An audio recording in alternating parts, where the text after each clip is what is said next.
biggest concern that I had, both at the point of the accident and then in the immediate recovery afterward, was the fact that my wife was actually about halfway through pregnancy with our first child at this point. Once our daughter was born, I remember having that conversation. My first meeting with our physical therapist was, will I be able to hold my child when she's born? Just over 2 years ago, on August 14th of 2016, I was on a regular ride that I do every week from my home here out to visit some family in Mexico, Missouri. And I was on Highway FF, probably about a mile or two outside of Mexico, when I was struck from behind by a motorist traveling between 50, 55 miles an hour. The momentum that she imparted into me when she struck me from behind, I went straight over the handlebars, just kind of pivoted on the front wheel, struck the pavement once with my head and shoulder, and bounced into the ditch. I wasn't scared. I wasn't concerned. For a split second, I just almost like shamefully admit that I just had this almost like blind rage. I knew that I was injured. I could feel and see through my jersey, and it was a very unsettling thing to feel your stomach drop like this when at one point I reached up on the ground and felt my shoulder, and my clavicle, my collarbone, was not broken. I wish it had broken.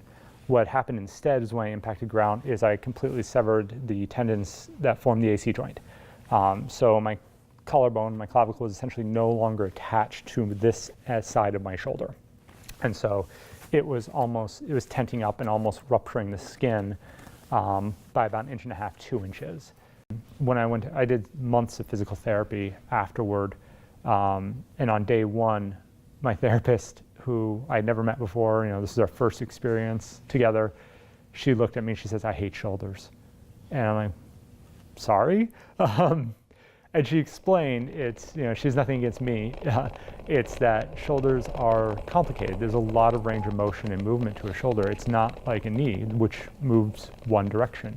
I had a new bike several months into my therapy, but I was not able to actually ride that bike outside on the road or in any capacity or on a trail or anything until about February of the next year. Instead, I sat inside on a trainer again, just like I did my first cousin's bike in 2006, and I put on about 1,000 miles on the trainer from about December through, or end of November through January. Devastating is a really strong word. I don't want to sound over dramatic about it, but it was hard. Cycling, it means a lot of different things to different people. For me, it's a form of fitness, it's a form of exercise. There are competitive aspects to it, but it's also a social experience. It really is an identity. If you were to ask me to use like 5 adjectives to describe myself, one of those things would be cyclist.